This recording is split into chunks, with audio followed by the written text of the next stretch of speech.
I have to start off any modern presentation with can you hear me? Can everyone hear me?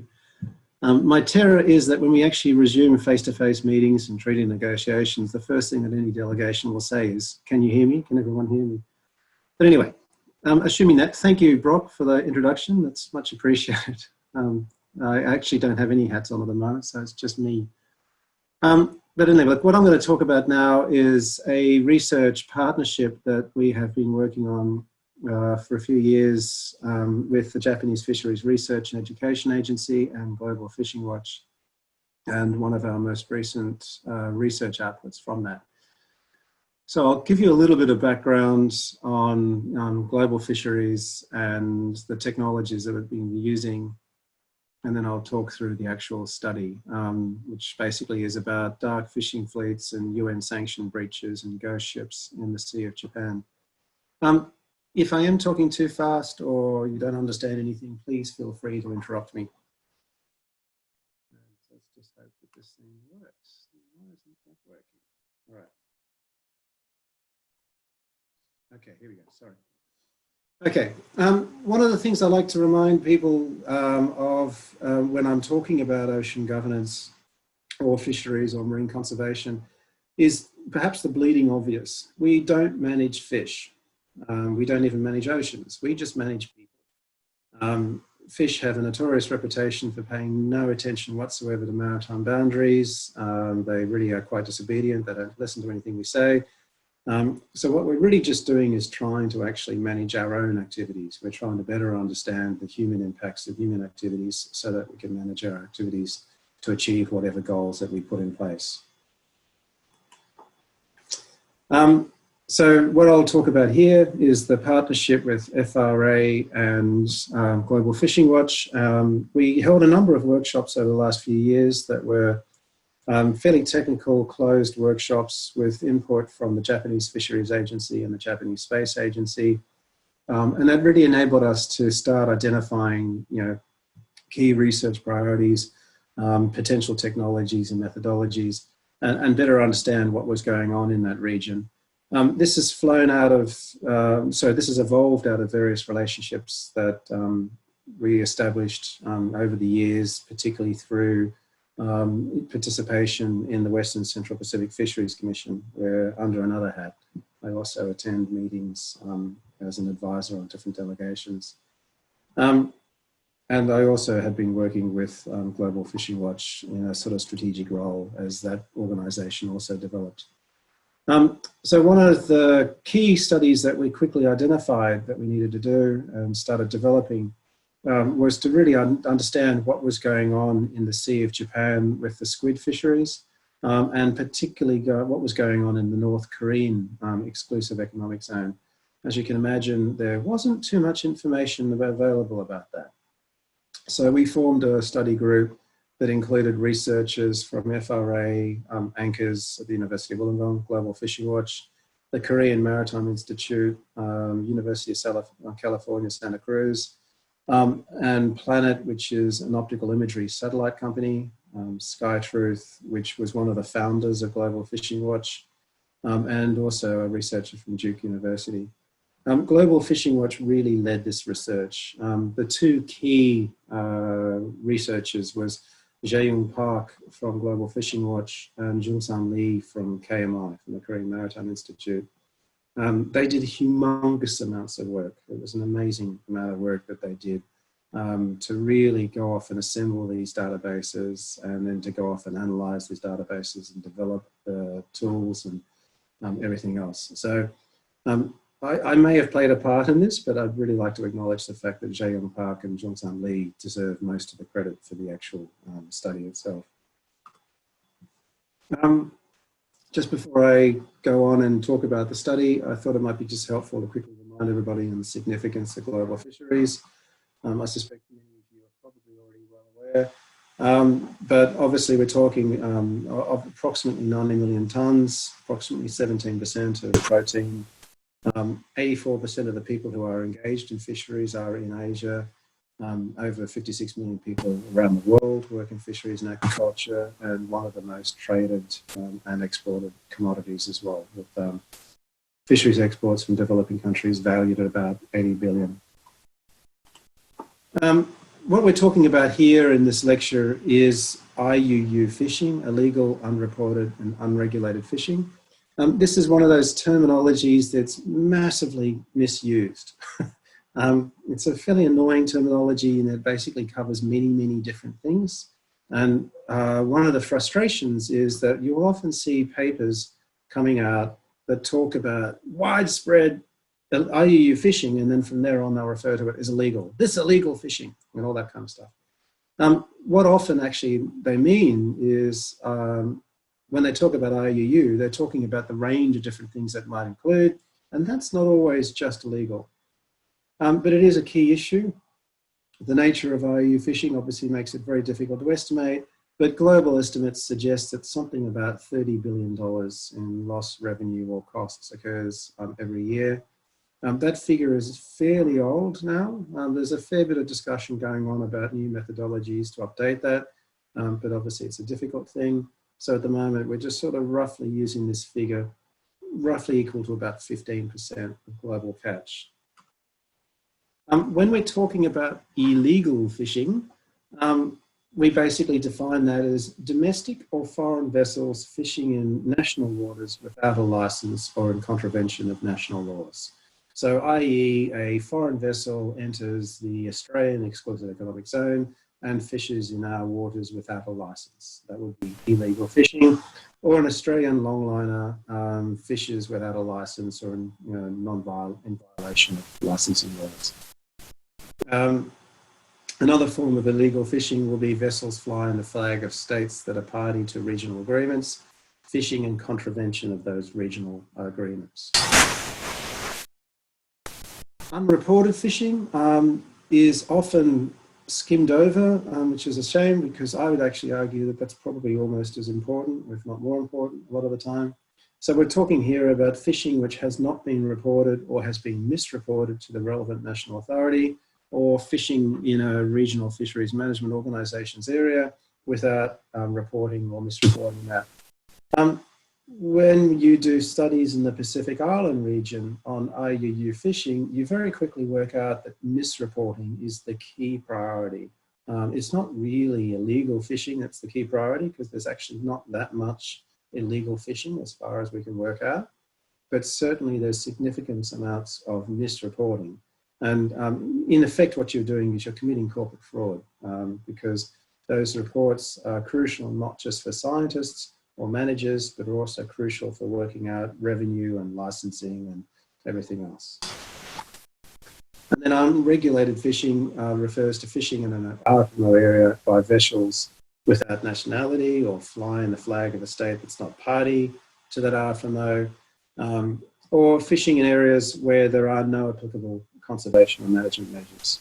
So when we talk about IUU, we're not just talking about illegal, we're talking about a whole range of different activities, all of which are important, all of which have ramifications for sustainable fisheries management and development.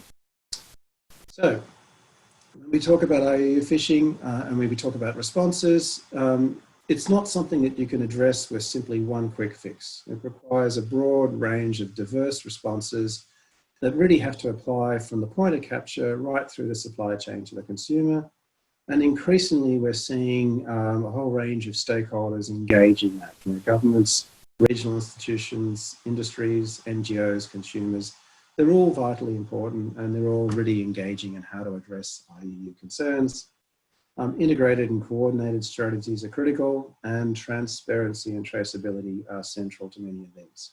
So this concept of how important transparency and traceability are is one of the drivers for the study that we're going to talk about now. Okay, so when people think of fisheries, when they think about the fish that they eat, a lot of the time there's this perception that it's just a small boat with somebody fishing, or maybe it's just, something like that. Certainly the ads that used to go up on television when we used to watch television, would have a picture of some cute John West little boat catching a few fish, and that would be what you'd eat on the dinner table that night. Most of you probably already aware that the reality is not exactly like that. So the reality looks obviously a lot more like industrial fleets going out to sea and operating in industrial scales. This picture here is of a number of fishing vessels heading out into the East Sea after a 3-month moratorium. And then this becomes all part of how you manage fish, how you collect data, how you record catches, how you, develop the science, monitor catches for compliance, all those things. And the point I'm starting to make here is that when it's in port or when it's in near shore, well, that's not so hard. You can count the vessels, you can zoom around in a zodiac and inspect holes and all that kind of stuff. But when they start going out to sea, particularly when my computer doesn't work right, when they start going out to sea, then it starts becoming far more complicated. And this becomes one of the real challenges for fisheries management and data collection.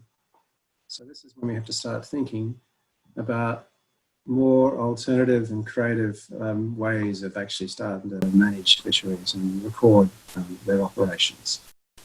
So a few years ago, Google and Oceana and SkyTruth established a program called Global Fishing Watch, and then that soon turned into a separate organization and now operates as an NGO.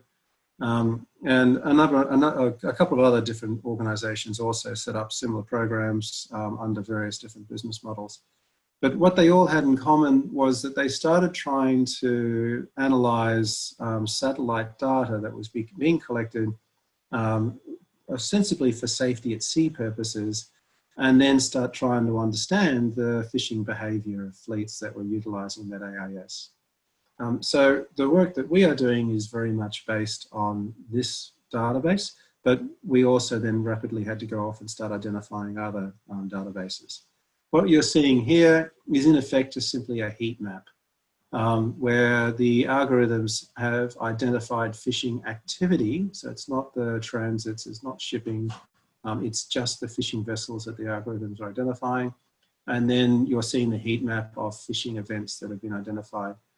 The yellow heat map is actually a different database, on which I'll talk about more. It's the blue that's the AIS. For those who don't know much about AIS, it's a safety at sea platform. Basically, it first started off where a vessel would have a transmitter and receiver, and it would transmit a signal. And then other vessels would receive that, and land stations would receive that, and then you would be able to ensure that you didn't have a collision. You could avoid each other. So very much a safety at sea mechanism. After a while, satellites were starting to also be launched that could also pick up those signals. And that meant then when the satellites could then pick them up, you suddenly increased the scope tremendously. And then, of course, once you had the satellites up and having a kind of global coverage, it meant that you could actually start really identifying the vessel tracks. You could start seeing, where vessels were moving. Now, this was a safety at sea program focused originally on shipping, so it's really focused on large-scale vessels. But many fishing vessels were also included in that. So the smart people at Global Fishing Watch started preparing algorithms and developing training to train those algorithms to then start identifying when a vessel was a fishing vessel and when that fishing vessel might actually be fishing. So this has been around for a few years and it's becoming quite accurate in terms of actually identifying the fishing events that occur. So, for example, here we've got a vessel track and in between the transits, it then identifies the actual fishing events off the coast of the south of Madagascar. AIS reception varies across the globe. So it obviously depends a little bit on satellite paths. And the other thing to consider too is that in incredibly crowded locations, it will sometimes also overwhelm the capacity of the satellites to actually record all the information.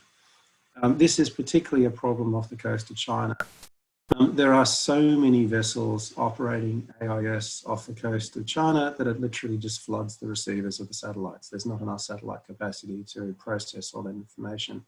So when they're within range of the land, the terrestrial receivers, then they can be recorded. When they go out of range of the terrestrial receivers and over the horizon and then need to be picked up by satellites, it simply overwhelms the satellites. So there are places around the world where AIS is not as effective, and it will limit how many times you can poll the vessel. There are a lot of motorized fishing vessels around the world. AIS at the moment tracks roughly about 60,000 of them, and obviously tends to track the larger ones, which raises questions about how do you account for the rest. Hey, Quentin, can I interrupt you for 2 seconds? Sure. We've got something going on with the microphone, and I think there's something with the audio processing. So you're dropping in and out, and it seems to be happening almost every time you're clicking the next button or moving around a little bit. And I think there's some audio processing that removes the background noise. Is there any chance that you have a microphone or a headset or something that you could throw on to use? Sorry, everyone. Hopefully we can get this cleared up. No problem. Sorry about that. Technology. Yeah. Here we go. All right, now I'll start. Is that better? Hopefully so. We'll see how we go. I'll interrupt you again, and if not. All right, I'll just take a space in between each slide just to let the computer catch up and see if that helps. If it's not working, then just shout out. Yeah, sounds good. Thanks, Quentin. All right. So going back, we were talking about AIS and we were talking about its uses, but also its limitations. So what you see here is a map of fishing effort by AIS, and you can see that there are obvious gaps in it. You can see the large amounts of effort right and close to the Chinese terrestrial receivers, and then problems with it beyond that. So you wouldn't want to overstate, that AIS can solve all the world's problems. It's an important database, but it still has limitations. And then what you can do, of course, is start adding in and integrating other databases. So here you can see the Indonesian VMS that's now being added in purple. So that's giving you additional data. And then here what you see is an additional database from a meteorological satellite system called VIRS, which basically just recognizes light reflecting off clouds. If you're really smart, you can write algorithms that can then look at that and actually identify lights on the surface of the sea. And given that many fishing vessels use lights, you can then start actually programming that to then identify fishing vessels themselves. So what we have here is a picture of the blue, which is the AIS, a picture of the purple, which is the VMS, and now the yellow, which is fishing effort being identified from VIRS. Is that going okay now in terms of the sound? It's still dropping in and out for us, but I'm not sure what the other solutions would be unless we were to go through and mess with some of your Zoom settings. So, bugger. Let's see what we can do. I wonder if it's just killing at processing the imagery in PowerPoint. So let me just try it where rather than actually being a slideshow, I might just flick through the slides without processing it. See if that makes a difference. All right, no worries. Okay, so we were just talking about limitations of AIS and the availability of other databases. So Global Fishing Watch has been bringing in these other databases into its global platform. So that now when you look at that global system, you'll see not just AIS data that's been processed by the algorithms, but also increasingly other databases like the vessel monitoring system and like VIRS. And then more recently, they've started developing a system so it can identify transshipment encounters and transshipment events as well. So it's getting quite sophisticated and growing daily in terms of its data. There's definitely something going on because it's slow. Yes, it's ironic that a presentation about technology is having technological difficulties. I think it's entirely apt. A friend of mine recently gave a presentation to the UN Security Council from Niue on climate change. And it was at 2 o'clock in the morning for her. Her biggest concern, of course, was in typical Niuean fashion, the chickens were going crazy in the background. So the New York guys had to listen to the chickens a lot of the time. Anyway, all right, so just moving along, you've got the AIS, you've got the VIERS.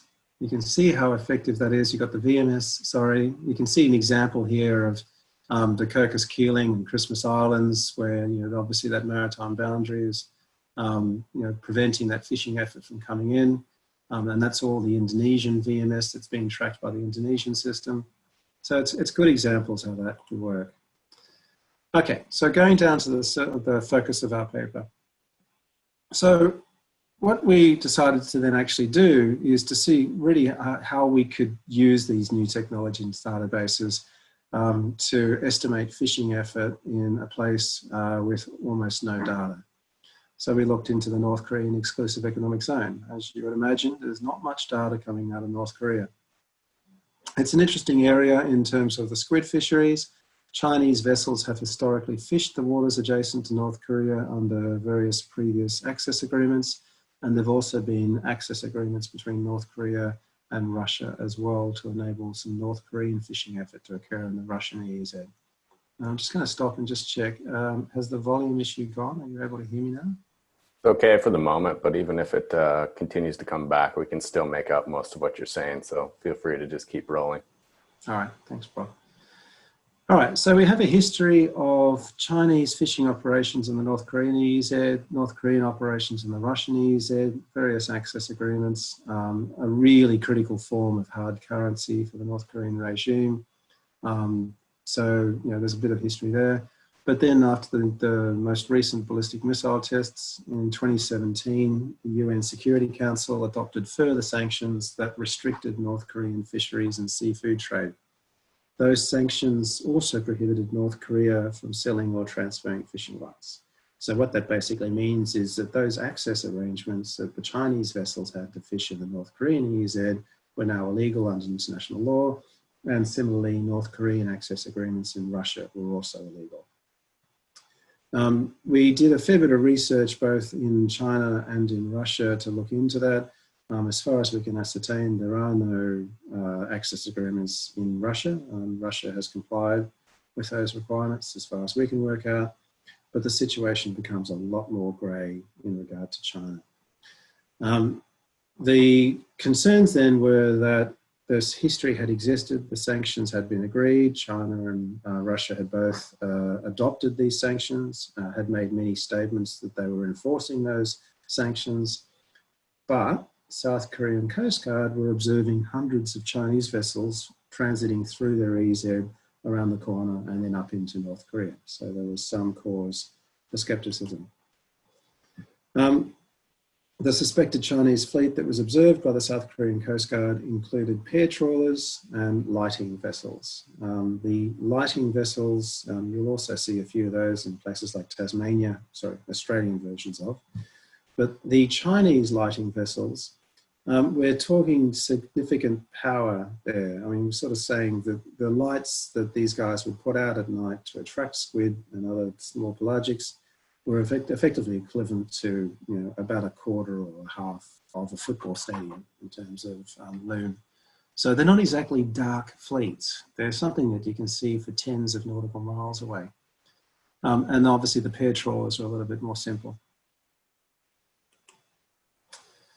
So we wanted to understand these fishing operations and investigate them. And we used 4 different types of satellite technology. We used the AIS. We used the nighttime imaging to identify those lights.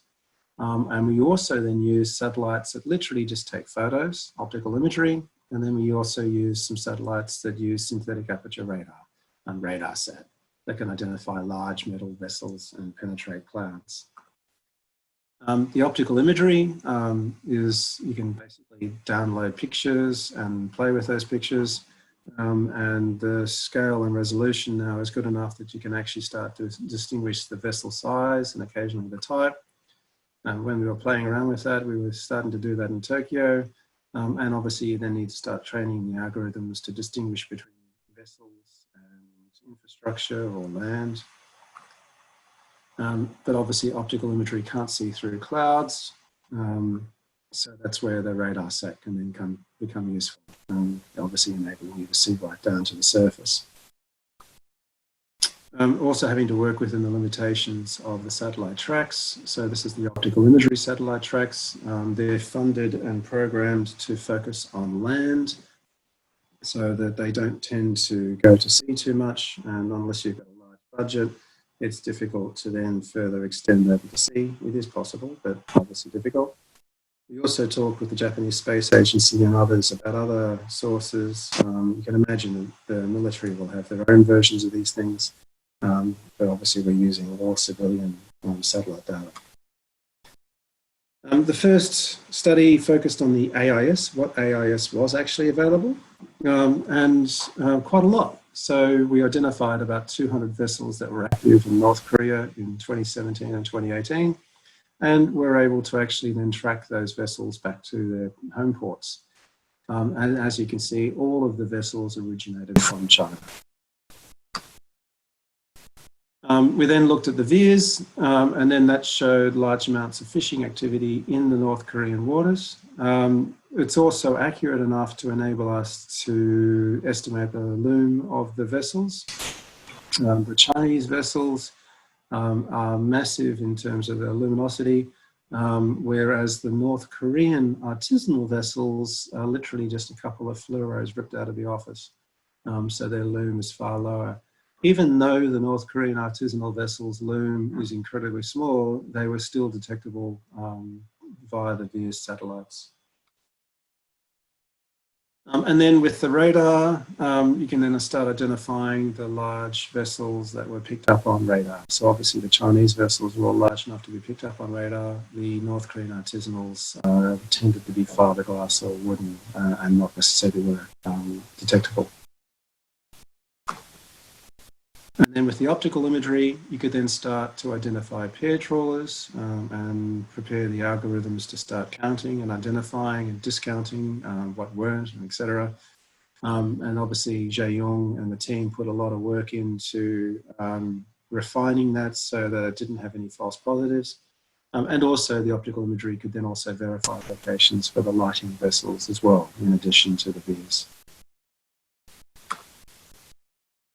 I don't know why that's blank, but we'll see what happens. Okay. So this is the algorithm using the optical imagery, identifying the pair trawlers, where it will start circling the pair trawlers and their operations.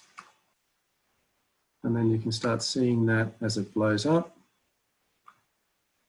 And then when you combine those technologies, you can then really start to see how we're actually able to estimate the dark fleet activity. I love calling this thing a dark fleet, given that most of these were using lights so bright you could see them from tens of miles away. Anyway, so we identified in the end about 900 unique Chinese vessels that were in breach of the UN sanctions. They likely caught around about 160,000 metric tons of squid. Those types of effort estimates had been developed in close collaboration with our Japanese and Korean researchers. A few years ago, one of the Japanese researchers at FRA led a really amazing study that was published in Marine Policy just as I was coming in, that really started developing these sort of methodologies for estimating effort and catch from the vessel movements. We then estimated the catch at approximately just under $500 million US.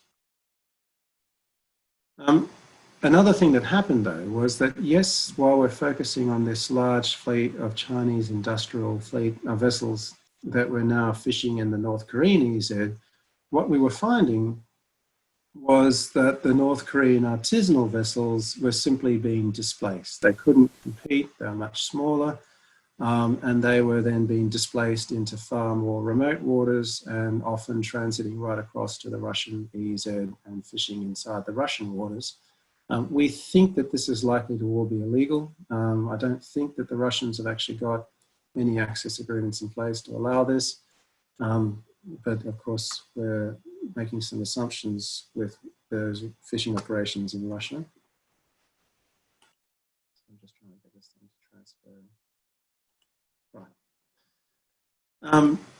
One of the key problems, though, is that those artisanal North Korean fishermen really lacked the equipment or endurance for those types of long voyages into the Sea of Japan and beyond.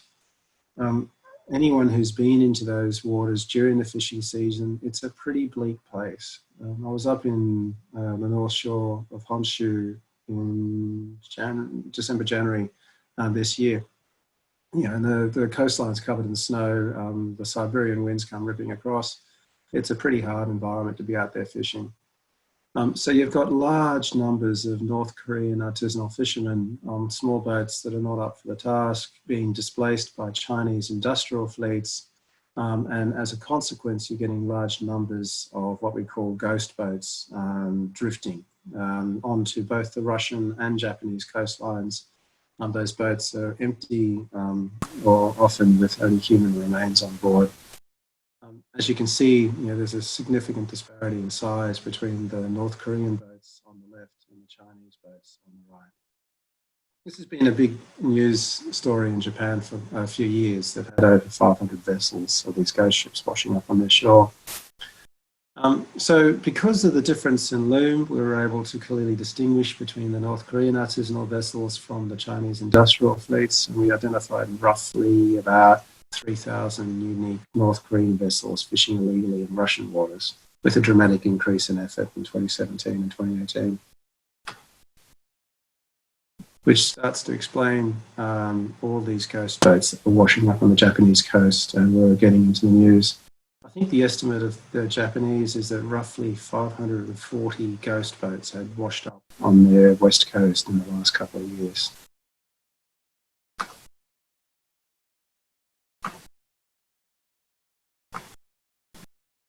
So to summarize and wrap up, the Global Fishing Watch guys produced this really good little graphic that just basically illustrates the port of origin for the Chinese pair trawlers and the light fishing vessels, the location of their operations and roughly the rough size. Obviously the light fishing vessels are large, 55 to 60 meter vessels. Pair trawlers tend to be much, much smaller, and then right down to the small scale artisanal boats. And just talking about their operations on the map.